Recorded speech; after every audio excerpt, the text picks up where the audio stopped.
কেউ যদি প্রচন্ড ক্ষুধার্ত থাকে, এত বেশি ক্ষুধার্ত যে তিনি আসলে এই মুহূর্তে খাবার না খেয়ে নামাজে দাঁড়ালে তার খাবারের দিকে মনটা ঝুলে থাকবে, এই লেভেলের ক্ষুধার্ত যদি থাকে, আবার অপরদিকে খাবারও এসে প্রস্তুত হয়, তাহলে এই ব্যক্তি আগে খাবার খাবে, তারপরে নামাজ পড়বে।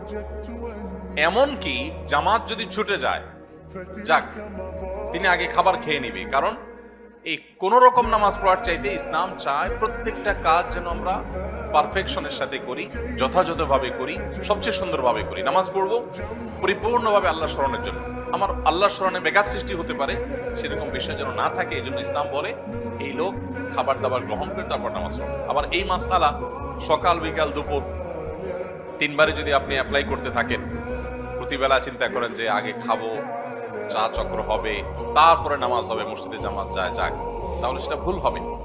এটা হলো যে ব্যক্তি একেবারে ভয়ঙ্কর লেভেলের ক্ষুধার্ত, খাবারের জন্য তিনি অনেক প্রতীক্ষা ছিলেন, বহু প্রতীক্ষার পর খাবার এসে পৌঁছেছে, তাহলে সেক্ষেত্রে তিনি এটা করবেন।